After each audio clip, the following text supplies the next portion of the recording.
Okay, Jermaine. So a different kind of game today on Bank Holiday Monday. How do you sort of prepare for today's game against Camberley Town? I think obviously our prep's slightly different in terms of obviously us getting them in slightly earlier and getting the information in. And obviously from a nutritional point of view, we made sure we were right. So it was in a good space. And I feel that obviously they had the right information going into today. And obviously, sort of start of the game, it sort of felt as if it took a while for Fleet to get into the game in that first half. I agree. We started really flat. It's not the first time we've started flat. And they played less than 48 hours ago. So for me, the message was, let's start on the front foot and let's get going. For all that being said, sometimes for whatever reason we didn't start as well as we could have. But it's important you stay in the game, and you're looking to go in at halftime at 0-0 because we still had to defend our box, which I think we did well. We knew the long throws were coming in. We worked on it on Thursday. We were well aware of it. So when you're not playing well, going in at 0-0 is important. And I feel like we had a moment, lapse in concentration, a mistake. And then obviously all of a sudden there's a momentum shift going in at half-time, and it probably slightly changes things. Yeah, and throughout the game, it's also obviously going in 1-0 at half-time. Did you feel you were still in the game at that point? Yeah, I mean, we said, look, it's a moment, and we defended well to that point, without really threatening them or giving them, any final third inch. We worked great today. But even at 1-0, we said, look, you don't have to go gung-ho. You've got 45, 50 minutes to get back in the game. Let's start getting the ball down, passing it, and having a bit of an effect on it. And then, you go out early doors and then you concede off the second phase of a set piece. And even then, you're sort of thinking you get one, it can change. We expect them to maybe blow up. And the most disappointing thing is we didn't really go and grab it by the horns. But again, listen, it's the way we defended collectively. We looked vulnerable. And would you say it was just in defence where it was sort of a little bit disappointing there, or was it perhaps linking up through midfield onto attacking as well? I think, especially in the first half, we weren't really connecting in the final third. It was moments, it was overhit passes, etc. But again, when things are not going well, and I think to be fair to the attack and probably midfield, we've been quite ruthless. We've been good.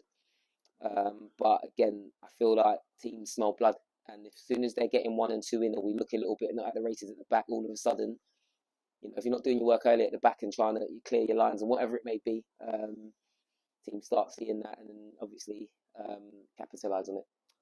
So it sort of felt like as well Camden were doing quite well breaking down the play as well, where we're sort of playing quite a physical game where we break down any sort of counter attack we're trying to play as well, which that's quite a fair thing to sort of say. I think they played. Their game management was good. The dark arts of the game where we need to get better at. They've obviously put Naz into the dugout. Got Lewis booked. We've ended up getting a sin bin, but for me, it's us being a bit naive as well. They come in with a game plan and executed it. Teams are going to come here and frustrate you, and you're not going to have things your own way. It's chalk and cheese with Abbey Rangers because we matched them. They wound us up. We sort of give ourselves a platform. And today, it felt like, for whatever reason, we were really flat.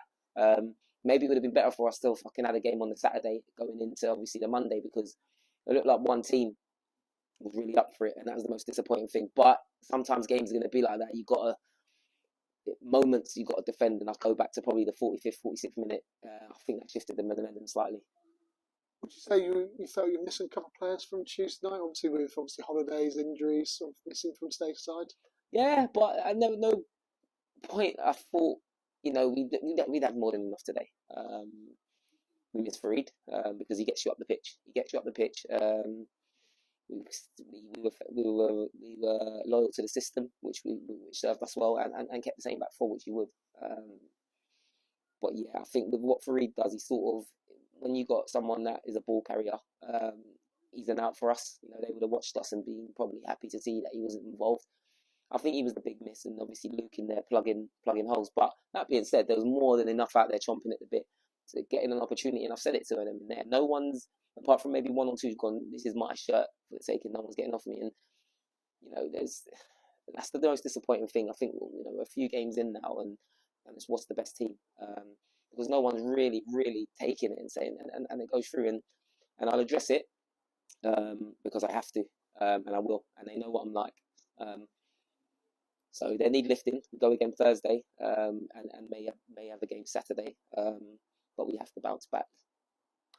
And obviously, Zebs comes on and scores from, I think, the second touch to get a second goal of the season. It's good to see him back in scoring again. Yeah, and that's what he offers. And his goal aside, he'd come on and he just made better decisions now. Whether it's hooking it or just dropping back in and it give us something, it give us a lift. I'm asking him to go and affect games, and I need him on the side of me at times. And now you're looking at it and you're thinking, do we get him in from the off? I have to manage him well, because he's not played a lot of football. He doesn't really get to train as much, but you can see he gives us a lift, and what he does, it's that at this level, his second balls, it's just hustling and bustling. And again, even the final goal that they scored, just lackadaisical and it's disappointing. I think effectively we have to be better, and we will. Do you think the height of the two sides mattered? Because there seems to be quite a few aerial balls. We seem to lose quite a bit of the ball when we're trying to especially get that ball up to Connor Young and to Zebs and to Louis Blake. Seem to lose it in the way in that aerial battle. Yeah, I agree fully. You've got to win your duels, and we don't win enough of them. Defensively, we didn't, and like I said, I wouldn't sit there and say the strikers were the biggest, but I'm talking sometimes it's unopposed. It's unopposed, and it's that detail of just heading it back where it comes from. They did it well, and we did it better against Abbey, and all of a sudden it just gives you something. But as soon as you look fragile at the back, teams are going to come and they're going to be on the front foot, and that's the most disappointing thing. And you look at the way we conceded just before. It's the first goal in the first half. We kicked it out of play, and then obviously it's sort of I don't know, misunderstanding what, but it's moments, it matters, and then all of a sudden I don't look back there and think that he's going to go and dominate games, and I want that, and I'll go and get it. But we've got a good group. I won't come away from that. We're just a little bit too nice, but nice doesn't win football matches, unfortunately. So obviously the final result here today was Camberley Town 3, Fleet Town 1. Obviously not the result we were after, not something we're looking forward to.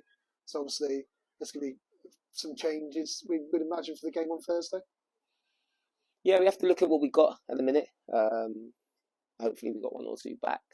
Obviously there's a lot of emotion at the minute, so I have to obviously sit down and probably get today out of the way, and then obviously look towards the game on the weekend. But yeah, I don't think anyone can sit there. I don't think anyone can sit there and say they can't be dropped out of the squad, or the team, if you like. Maybe one or two in before then. I don't know. Again, I have to look at it. I have to watch the game back. But I'm not convinced with us at the back at the minute. I'll be totally honest. And I have to be honest. We need to be better. But look, we've got some good boys in there. Hopefully, we'll get down to the training ground and work on something. But listen, in any football match, if we're looking a little bit fragile at the back, then we're going to probably lose more than we win. And finally, obviously, not the time we're after, but there were still some key performances in the team today. Who are you giving your player of the match to today?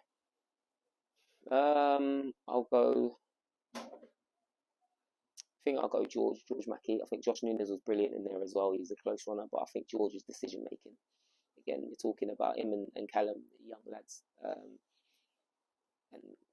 they make better decisions. And that's what it is. You know what you get from them. I think he was excellent. I think he gave us an outlet. I think he defended well. And he touched around and saved us as well. I think Will Lacey grew into the second half and saved us multiple times. But I think, yeah, George. Jermaine, thank you ever so much for your time. Cheers, thanks.